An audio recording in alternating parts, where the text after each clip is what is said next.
തമിഴ്നാട് വരെ പോയപ്പോഴാണ് എനിക്കിവിടെ വരെ എത്തിയതല്ലേ ഗവി കൂടെ ഒന്ന് കണ്ടിട്ട് വരാമെന്ന് വിചാരിച്ചു. അങ്ങനെ ഞാനും അമ്മയും നേരെ പോയി ഗവിയിലേക്ക്.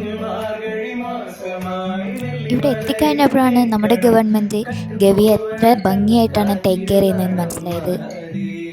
നമ്മുടെ food and accommodation, tours, safari, hiking എല്ലാം ഇവർ തന്നെ നമ്മൾ നോക്കിക്കോളും. അതിനു വേണ്ടി തന്നെ നമുക്ക് പേഴ്സണൽ ഒരു ഗൈഡിനെ അവർ അലൊക്കേറ്റ് ചെയ്ത് തരും. പിന്നെ അക്കോമഡേഷൻ ആണെങ്കിൽ നമുക്ക് പലതരം അക്കോമഡേഷൻ ഉണ്ട്. അവിടെ സാധാ ഹോട്ടൽ റൂംസ് ഉണ്ട്, അതല്ല ലോഗ് ഹൗസ് ഉണ്ട്. ഇപ്പം ഞങ്ങൾ എടുത്തത് ലോഗ് ഹൗസ് ആണ്. ഇനി കുറച്ചുകൂടെ ഫാൻസി ആണെങ്കിൽ അവിടെ ഡോം സ്റ്റേ വരെ ഉണ്ട്.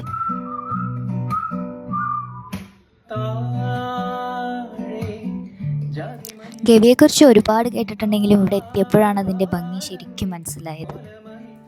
നമ്മൾ ഈ ടൗണിലെ തിരക്കും ബഹളത്തിൻ്റെ ഇടയിൽ നിന്നൊക്കെ മനസ്സിനൊരു കാംനെസ് ഒക്കെ വേണമെങ്കിൽ അതിന് പറ്റിയ സ്ഥലമാണ് ഗവി.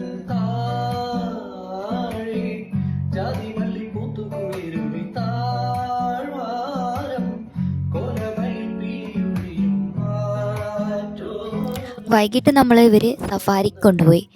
ഭാഗ്യമുണ്ടെങ്കിൽ നമുക്ക് ആനയോ കാട്ടുപന്നി അങ്ങനെയൊക്കെ കാണാം.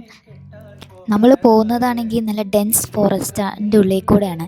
അപ്പോൾ നമുക്ക് നല്ല ത്രില്ലിംഗ് ആയിട്ടുള്ളൊരു എക്സ്പീരിയൻസ് ആണ്. എന്തെങ്കിലും കാണുമോ, എന്തെങ്കിലും വരുമോ എന്നുള്ളത്. അങ്ങനെ ഫസ്റ്റ് ഡേ നമ്മൾ സഫാരിക്ക് പോയി, പമ്പ ഡാം കണ്ടു. അനിമൽസിനൊന്നും കണ്ടില്ല, പക്ഷേ നമുക്കൊരു ദിവസം കൂടെ ഉണ്ടല്ലോ. അങ്ങനെ സഫാരിയൊക്കെ കഴിഞ്ഞ് ഞങ്ങൾ നല്ല ഡിന്നറൊക്കെ കഴിച്ചു. രാത്രി ആയപ്പോഴേക്കും നല്ല തണുപ്പും കാറ്റും പിന്നെ ആ കാടിൻ്റെ അന്തരീക്ഷമൊക്കെ ആയി. അങ്ങനെ ഈ ക്യാമ്പ് ഫയറിൻ്റെ ചൂടോട് കൂടി നമ്മൾ നമ്മുടെ ഫസ്റ്റ് ഡേ എൻഡ് ചെയ്തു.